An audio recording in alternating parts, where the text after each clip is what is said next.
Okay guys, this video is going to be over the spindles and how to modify them for the big brake upgrade kit. We're going to be doing a 5th gen setup on mine.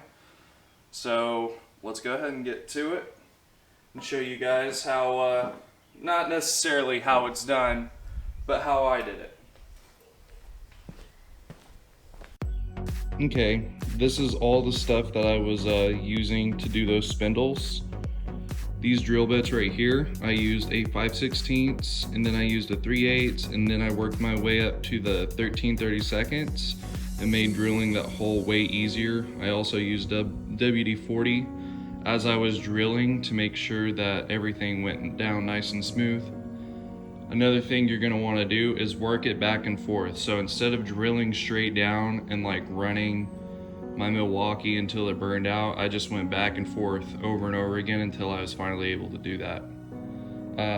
Just use a simple Sawzall, just plug and play. Then I used a grinder and rags and safety equipment. Part number for the 13/32 drill bit. These are the blades I use for my Sawzall. Okay guys, something I also am going to put in the description is there's actually a word-by-word way to do this too. They have the description on how to do this in Big Brake Upgrade, along with what drill bit to use and what size the bolt diameter should be when you're tapping it out. That would have helped me out significantly when I started this video. But I'm gonna post that for you guys so it's much easier for y'all to do. Okay, so when you're cutting the spindle, you wanna try to keep the bolt holes here and here. It's gonna be the same side over here, like right here and right here. So our cuts are gonna be from this point to this point to this point, and so on, same thing on this side. You want to leave a little bit of extra support on each side so there's no chance of any cracking or anything. You want to leave some metal for any kind of flexing in the suspension. So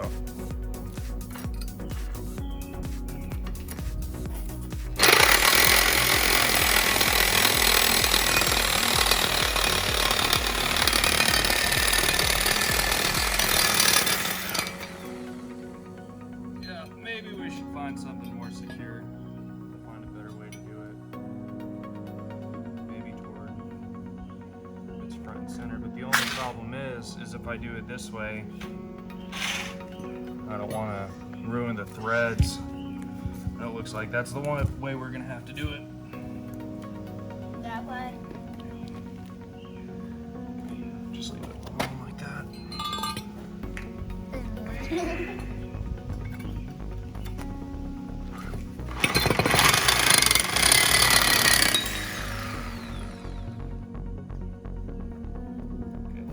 Got. Okay, so I'm probably going to come back with a grinder and get it a little closer, but that's pretty good on the cut.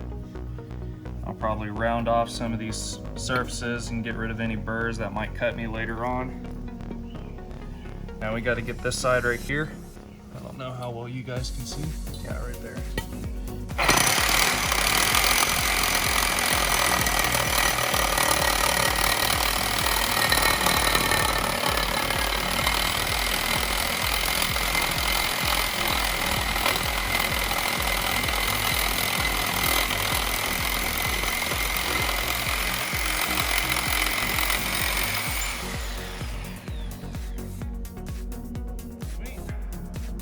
Actually just about perfect. All I need to do is round some surfaces out on that. That's great. Yeah, this is pretty close.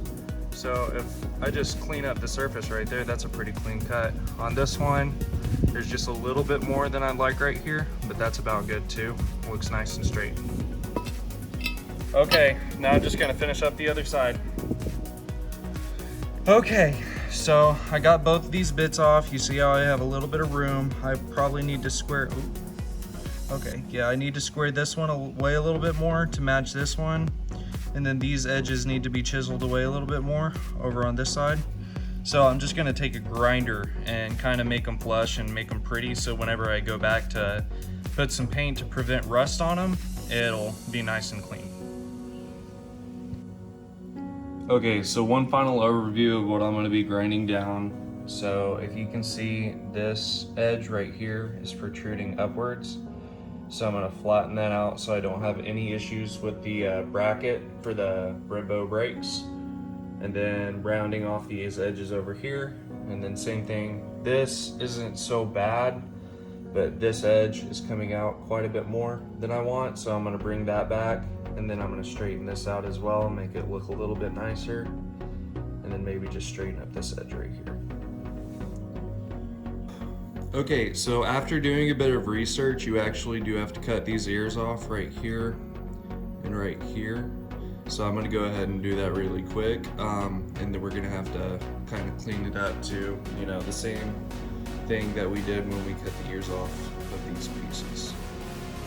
Okay, so the best way I found to do this, if you ain't got like anything to hold this down, like no kind of bench clamp or anything, I would recommend taking like a piece of cloth or something and putting it under here.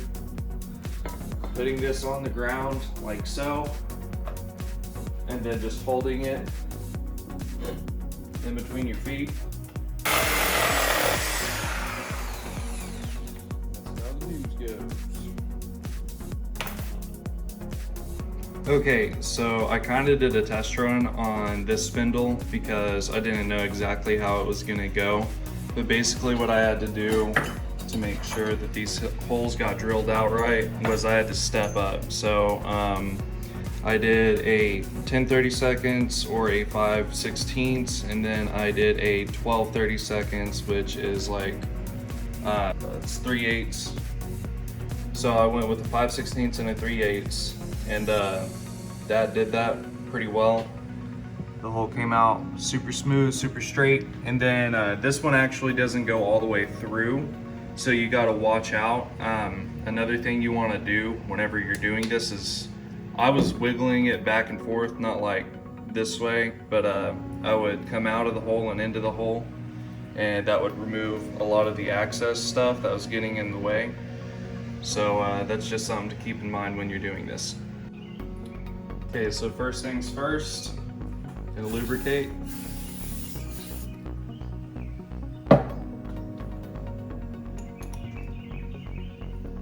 Gonna start with the smaller bit, 5/16. Make sure we're going the right way.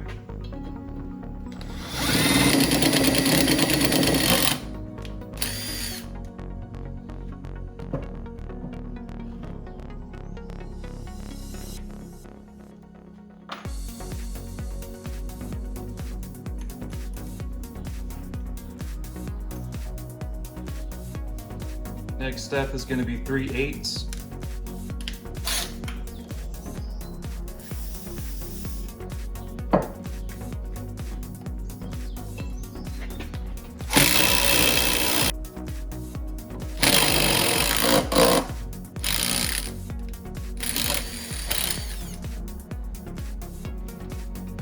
Next step is going to be the 13/32 drill bit.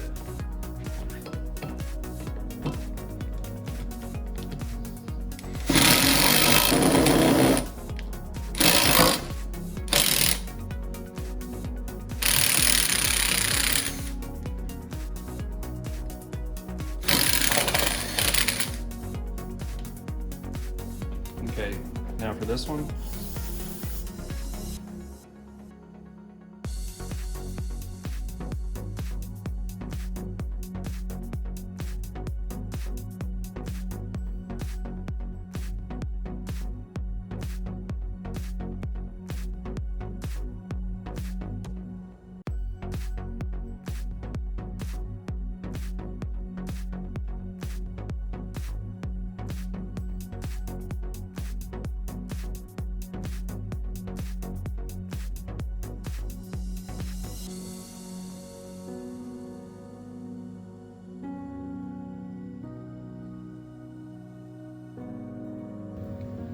Okay, so now that the holes are drilled, it's gonna be time to tap the hole, and it's gonna go to a M12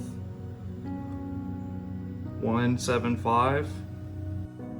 Okay, so I got this tapped out. I will say that tapping this out is not fun, but I got the threads in there. This one will pass all the way through, this one will not, so you have to be careful, and eventually you'll realize that it's just not gonna go anymore. That's how I had to figure it out the hard way. So we'll just go ahead and do this one, and then I'll show you all the end. Okay guys, after shaving all that metal off and tapping and drilling those spindles, this is what I got.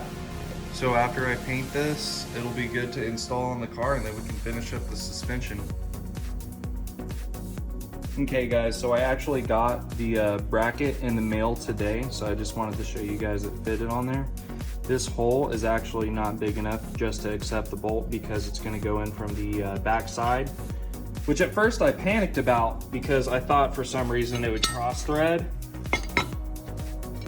but I was just being stupid because apparently that bolt just goes straight on from the other side, no problem. So you just got to run the tap through that side and then run it through the hole to make the grooves through this bracket. And that's how it's held on, and then this bolt will be held on right there. So yeah, that's pretty much it. Okay guys, now that the spindles are finally cut and everything's done on them, the next step's going to be installing the strut tower mounts. Then we're going to be installing the spindles and the shocks in between. Then we can install the center link with the tie bars, tie up the suspension, and then it's time to slap that motor in. As always, thanks for watching, and I'll see you guys next time on the Daily Z.